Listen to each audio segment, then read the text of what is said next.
I am very passionate about working directly for people with disabilities. So I'd like to talk about the history of people with developmental disabilities, creating meaningful lives in our work in supporting people. So I would like to start with this picture, which is me as a little girl with my great aunt Alice and my great Nana Tony. And this picture represents that disability is a natural part of our human race. My Aunt Alice lived at Worcester State Hospital for 30 years, and my Nana Tony was an immigrant from Sweden, and she came over with my great-grandfather and settled in Massachusetts, had 6 children, started having issues. The doctor said, don't have any more children. She went on to have 8 more, and she had absolutely had a breakdown. So that was my first exposure to people with disabilities. When I was in high school in 1977, I was involved with a church youth group, and one of our activities was to volunteer for the Special Olympics. And as an extra bonus, we got to go to Laconia State School to see where those people lived. So I went up and we saw these large day programs where many people were sitting doing nothing. And I was like, why is this? Where are these people coming from? In 1984, when I was going to UNH to get a psychology degree, I answered an ad in the paper for a residential counselor position at a group home. And it was my first job working for people with disabilities. And I really didn't understand who they were, why they did what they did. I wasn't going to stay in the field for very long because it was all rehabilitation. It was help people learn how to use utensils to eat, help people use the bathroom appropriately, help people learn how to cook. And here I am 22 years old and I have no clue how to even take care of myself at the time. So I was working for people and I wasn't going to do it past graduating college. But a new executive director came into our organization and he said, instead of focusing on aid to daily living skills, ADL skills constantly, they're important, but that's not what brings meaningful life into view. People with disabilities want to love, be loved, and belong in their communities. And they have been terribly brutalized most of their lives just because they have a label of a disability. So let's change that. And I said, that's what I want to do. This is a civil rights movement. This is helping people get their humanity seen. I want to say that I've been a direct support worker for 30 years. I was a terrible one for the first 2. Because I had no idea.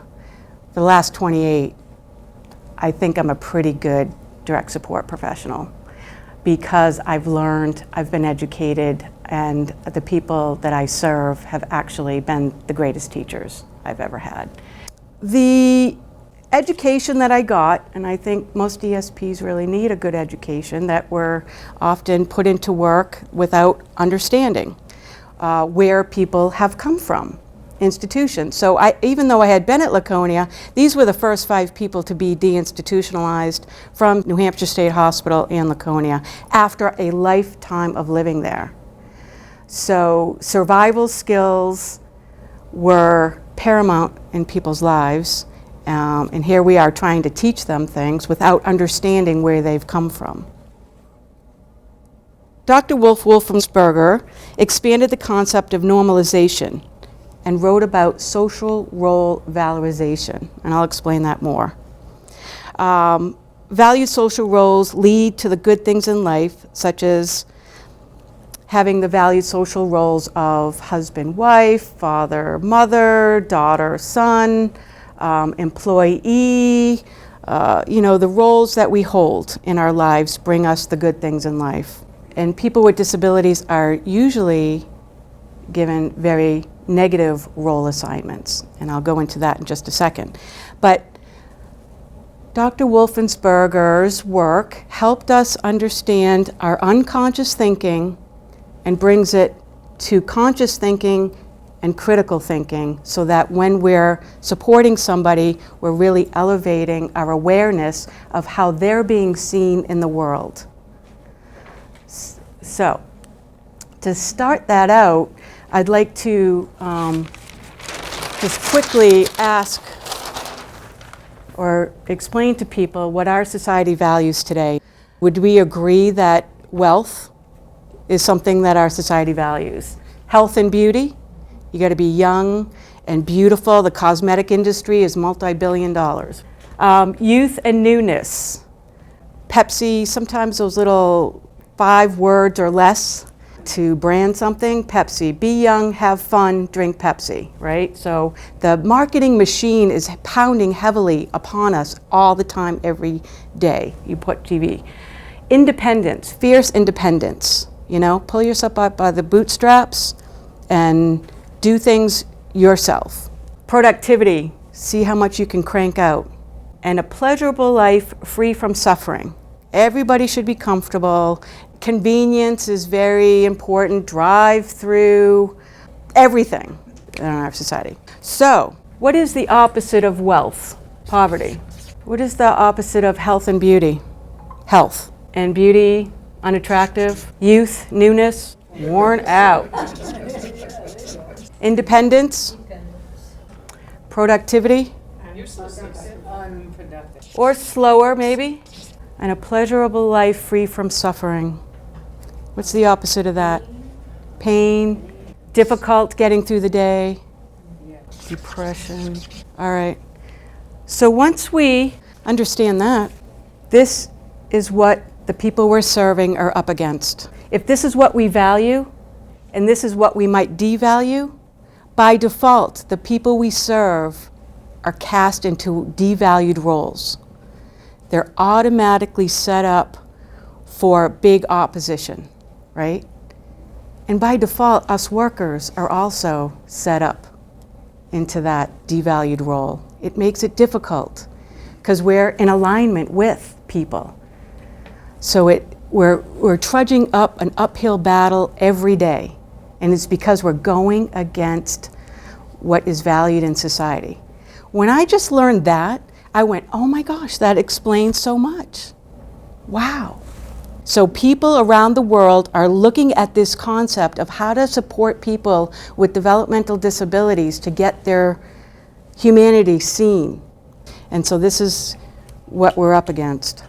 So Dr. Wolfensberger's work really looked at how people with disabilities are cast into negative role assignments.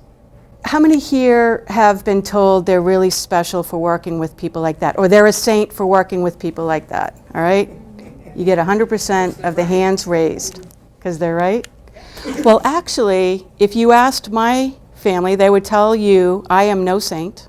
And it's actually this backhanded compliment where it's really putting down the people we serve. It's good that you work with them because I couldn't. So they're casting all people with disabilities into this big category. And so they're saying, I'll give to you. The Jerry Lewis telethon is a big one. I'll write a check, but I don't want to get to know anybody. And Jerry Lewis telethon really plays upon people's disabilities so that you'll feel bad and make that check. But do you want to get to know people that you really feel like so terrible about? And often families who have a child just born with some kind of disability, the room is very somber. That is a parent's first reaction. I'm sorry you have a child. It's not like, oh, congratulations, you have a baby. You've been waiting for this baby. It's like, oh, I'm very sorry. And other charities, the Knights of Columbus, and these are all good people, all well-intentioned people. The Knights of Columbus, you know, object of pity, charity, help the mentally handicapped citizens. They have since changed those. promote good lives for people with disabilities. I mean, I've seen this change, but this is recent here in Dover. But this is a way that that role assignment of object of pity or charity is assigned to people with disabilities. Burden. The role assignment of being a burden to society, especially during hard economic times.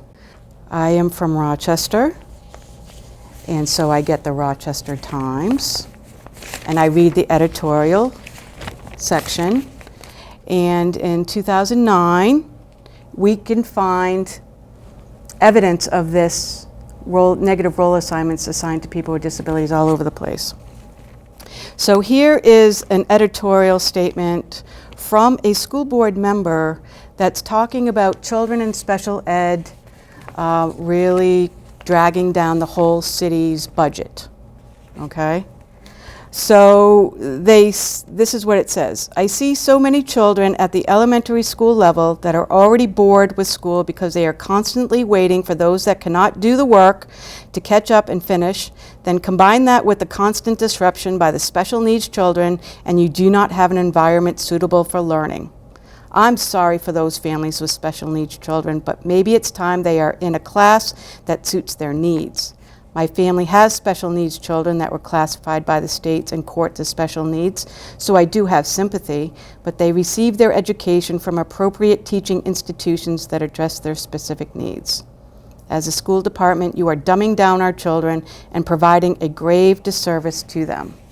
Those kids need to go someplace else. That's how the institution started. And then the institution started to become snake pits and just terrible prison for people because they weren't up to par in their learning style. Now today that wouldn't happen. Everybody has a different learning style, and visual learners, auditory learners, tactile learners, how do you learn? And we figure out how kids can learn. And if you're not in the classroom and you're outside the classroom, so imagine having a special classroom with all kids with autism, what are you going to learn? To have more autism instead of to learn how to behave. What's the social norm? If you're out of the social norm, how are you going to learn the social norm? The eternal child. Have people heard this phrase? Jack is a 40-year-old man with a 5-year-old mentality. Have you heard that? He's got a developmental age of 4 or 5. Well, that actually isn't true either. If you've lived 42 years, you have 42 years of life experience that nobody can take away from you, right?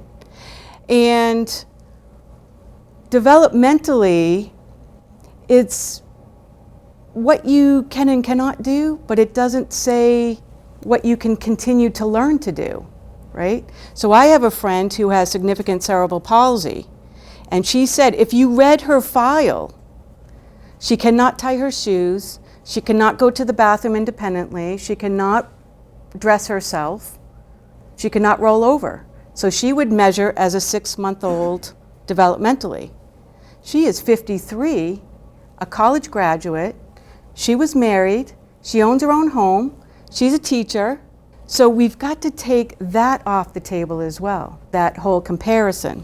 When a person is put into this eternal child role, you are actually taking away their voice, and you're creating the ceiling on them that they cannot poke through, they cannot grow, low expectations from themselves. So we're trying to bring out the best in people and their chronological age. What are other 42-year-old people doing? And let's do more of that so that there can be this identification.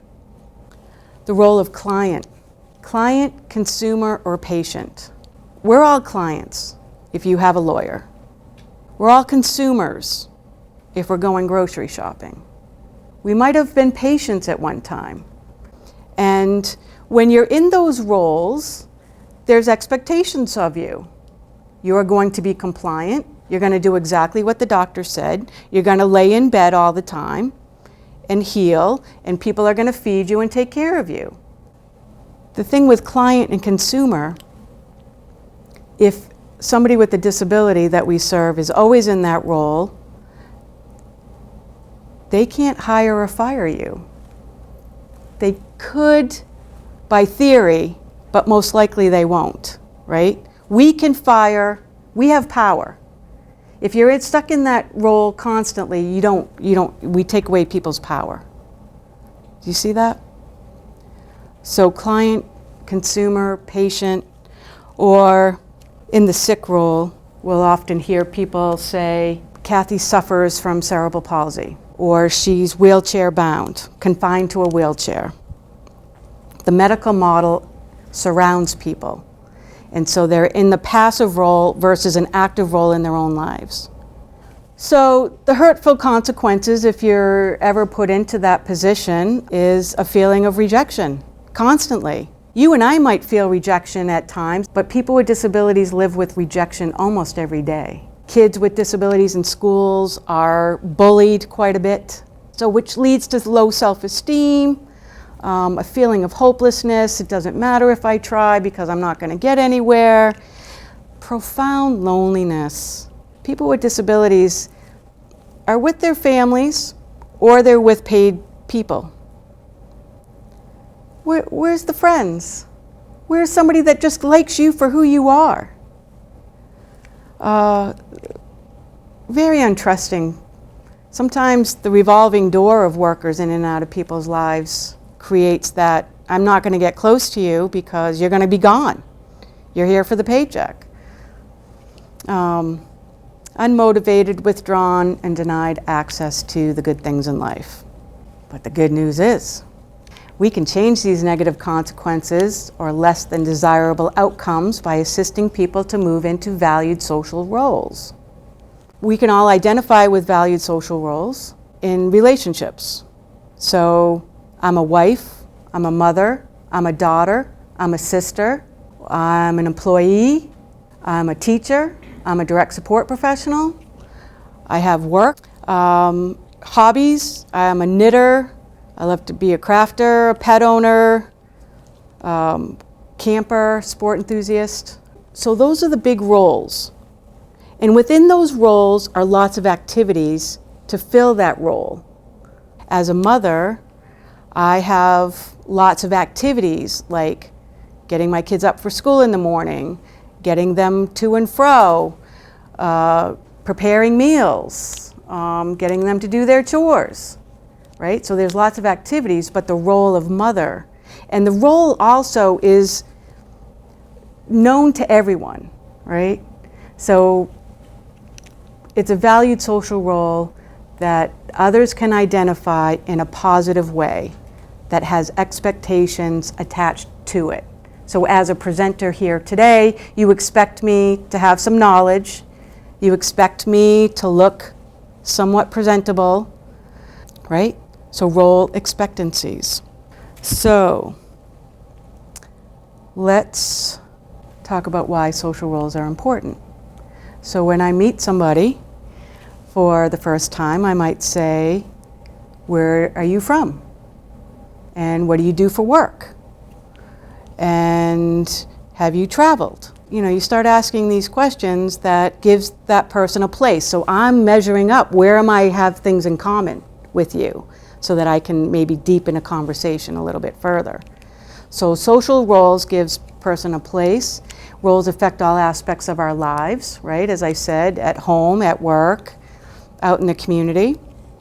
And the roles we possess powerfully impact opportunities for contribution so that you're not just sitting there, but you're actually getting up and doing something in your community.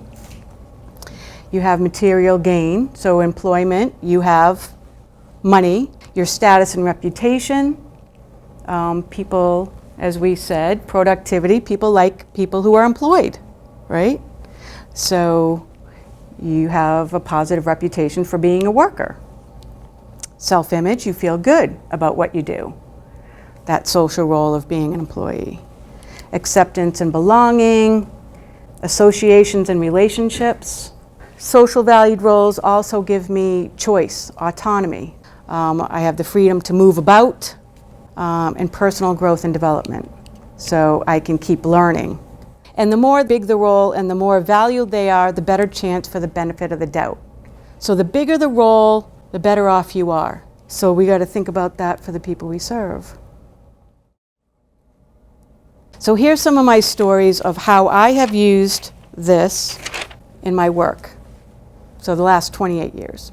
This is my friend Frank, my housemate, Frank, and he grew up here in Dover. He was born in 1937, and in 1944 he went to school at St. Mary's. He repeated the first grade twice. The priest went up to his grandmother, who was raising him at the time, and said, "He's not learning. There's a place called Laconia State School where he belongs with all of those other people." So at 8.5 years old, can you imagine that happy little fella went up to this institution in 1945. So he lived there for 3.5 years, 11.5 years old. He contracted polio, and the superintendent of schools did not contact his grandmother. She heard it through the grapevine that Frank had polio, and she called him up and said, "I want him out of there now. I'm coming to pick him up." So she brought him back here to Dover. He never got the formal education, but he did work as a sweeper at Davidson Rubber. You know, that's when Claristat and the shoe shops were happening. Dishwashing. He lived in Boston for a little while, would take the train. I mean, so this was a very capable person. So he lived pretty successfully. But then around 19, 20, 21 years old, things started happening for him, and he would just disappear. He would end up in Florida, and he would call his family and says, "I'm in Florida, can you help me get back home?" They would get a bus ticket to him. He would come back here,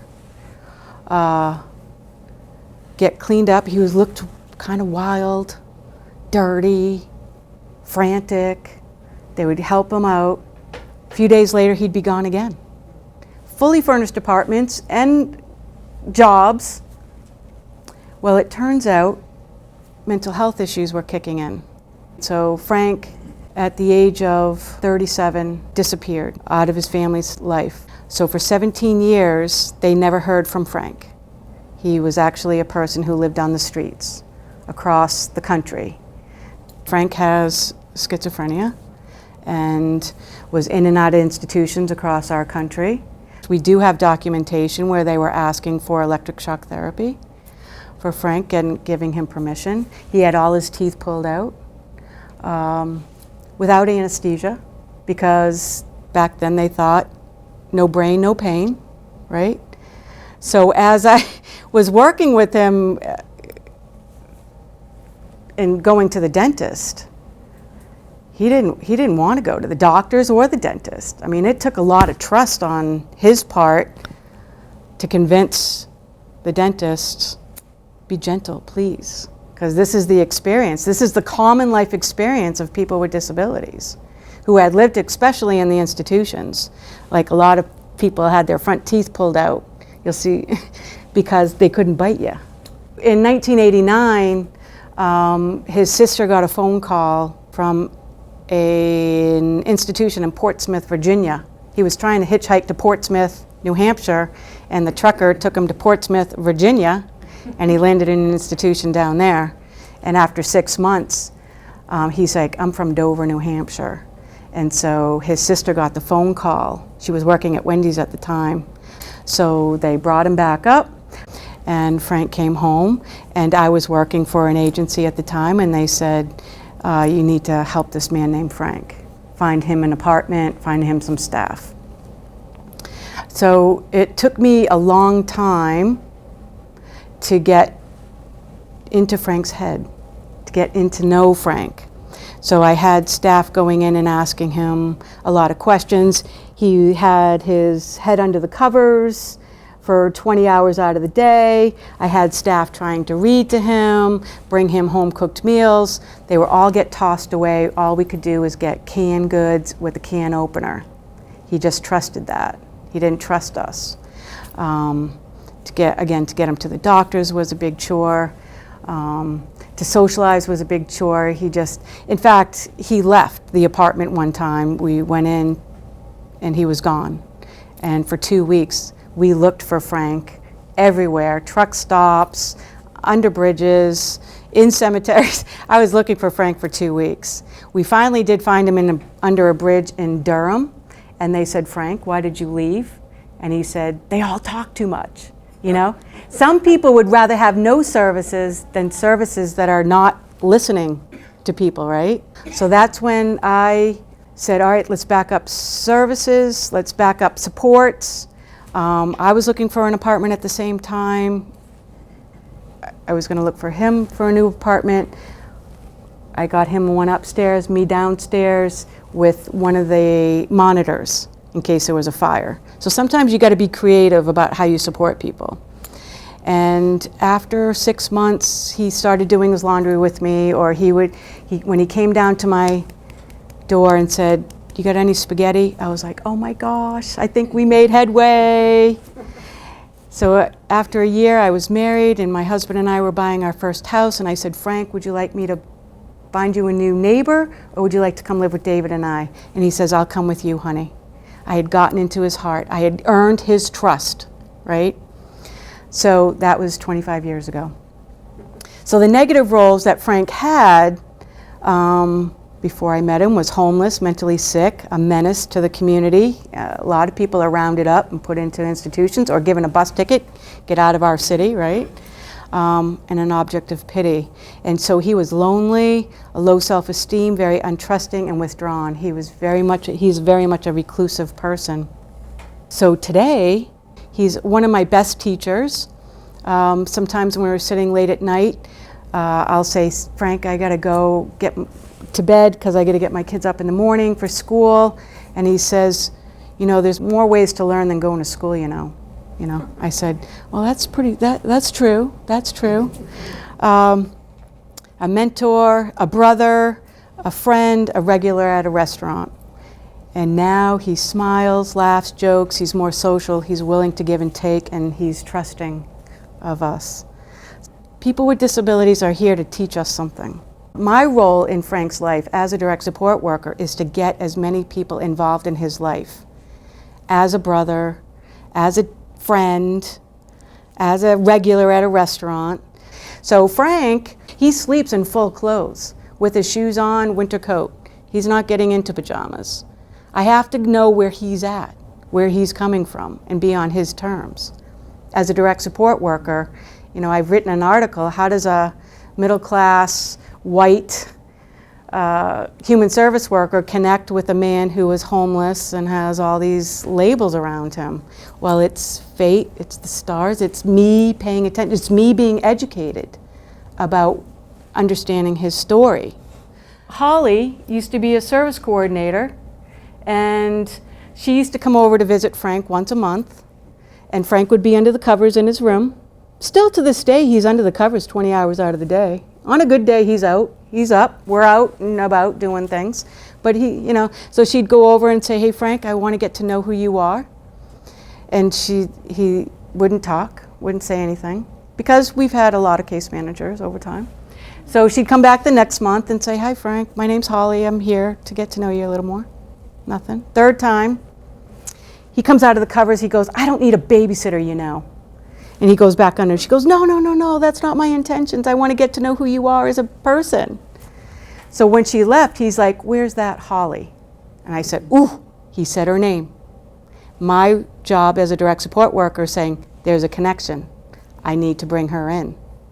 She left after 9 months of working, but we invited her for dinner. We invited her to go out to Stratford Farm. We invited her in. That was 12 years ago. She's in his life. She became his co-guardian and made that connection. As a direct support worker, I'm like having to be bold. I'm having to ask people to join in on a relationship, because relationships, I think we can all agree, are our most precious gifts in life, right? Your best friends, your partners, your children, your family,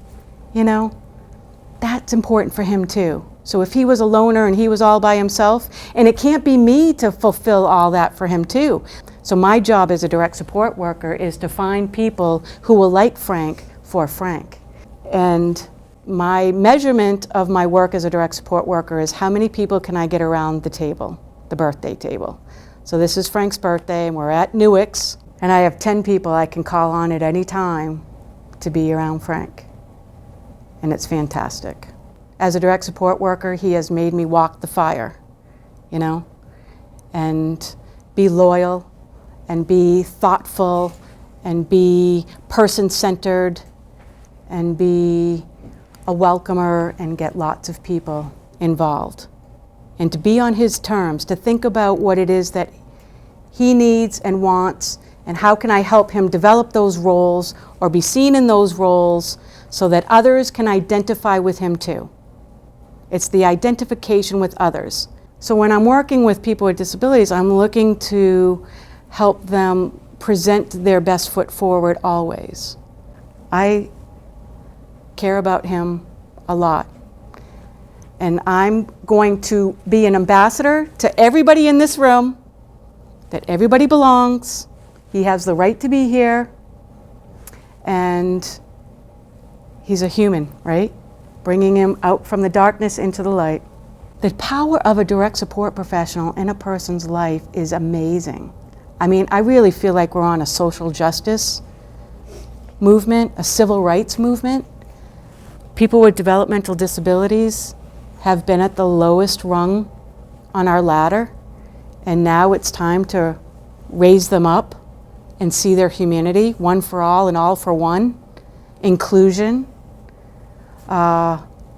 So I hope people choose to do this work and find the right person, the right chemistry, the right, and you'll get all these ideas. So as a direct support worker, to go in to somebody's home or to know what their goals are, to think about it more broadly and to say, okay, I got to get to know you. The first thing as a direct support worker, you need to discover who this person is.